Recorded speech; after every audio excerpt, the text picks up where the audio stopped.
Welcome to the Overflow Podcast. My name is Craig Booker. The title of this episode is Stop Before You Start. The material in this episode is inspired by Reset by Deborah Fileta. I will talk a lot about mental health, but please note that this is not a substitute for therapy or mental health care. If you're digging into our study on Reset, or even just checking it out, chances are you're open to changing something about your life. After last episode's intro to Reset, you might be excited, pumped, and ready to go. You're tired of sitting back hoping for things to change. In the opening of Chapter 1, Stop Before You Start, Pause, Deborah Fileta sets the tone by describing this journey as a race. Maybe the last episode got you all fired up and ready to make lasting changes in your life. You're standing at the starting line, ready to dig into whatever God has in store for you. As you visualize yourself at the starting line of a race, you hear the announcer say, "On your mark, get set, pause." As you read or listen to this part of the chapter, it might have you asking, "What? Are you serious? Pause?" You might be asking Deborah a variety of questions. You might be wondering why you should stop to pause. Let us take a look at what Deborah says. Quote, "The pause is the start of the work. If we really want to make long-lasting changes in our lives, we have to stop before we start. We've got to take the time to hit pause, tune in.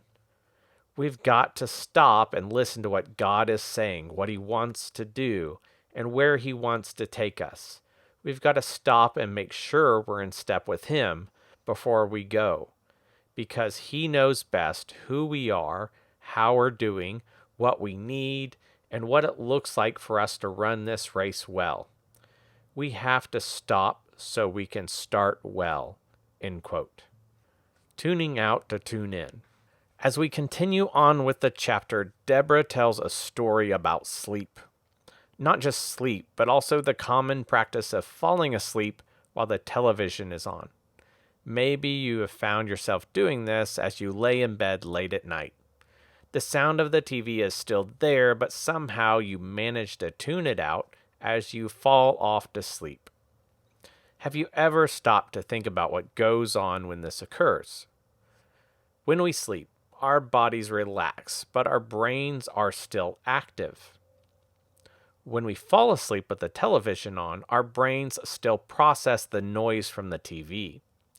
The process takes energy, and Deborah says it is, quote, "robbing you of a good night's sleep." Let us apply this idea to our lives, specifically our schedules and activities.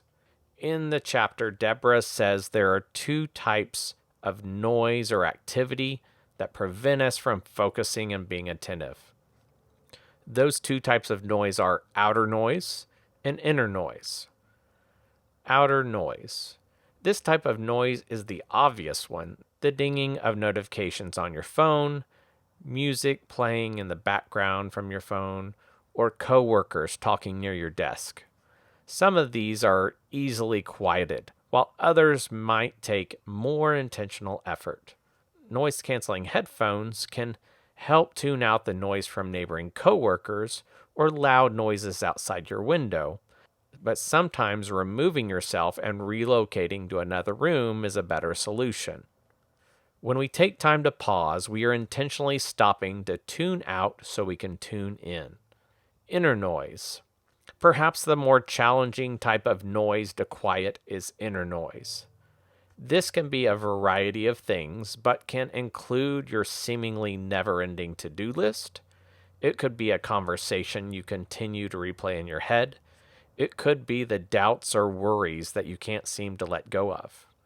Regardless of what type of noise you're experiencing, it is essential for us to tune out so we can tune in. This practice is not just a nice suggestion or a great Instagram post. It is a necessary practice if we want to find healing and change. The power of the pause. In this section of the chapter, Deborah tells the story of Job from the Bible. If you're unfamiliar with the story, Job experiences great heartache and loss from what seemed like one tragedy after another. What sets Job apart is not that he ignored the loss or glossed over the emotions he felt, but how he continued to trust God through everything. Job certainly didn't remain silent. He did quite a bit of venting of his emotions before God and others, before God instructed Job to, quote, pause a moment and listen. Job 37:14, Good News Translation. Deborah describes how both psychology and spirituality confirm the power and potential of the pause. Kara Bradley says, quote, taking time to just be still and quiet gives your nervous system a chance to regain balance, end quote. Deborah says that when we take time to pause, quote, it gives your body and mind a chance to recalibrate, to literally reset. Science shows us that when we take time to pause, to reset your brain from all the noise, your brain is doing some much needed processing work, end quote. This is work that cannot be done without taking a moment to pause. Is it any wonder that Psalms 46:10 tells us to, quote, be still and know that I am God, end quote. Deborah shares that the Hebrew word used here is much more than a suggestion. This is telling us to stop. According to Reset, the pause is a necessary action, a prerequisite for change. So let's take a moment to slow down, find a quiet place, and pause. That's all for this episode. If you like the video, please give us a thumbs up and be sure to subscribe so you don't miss out on future episodes.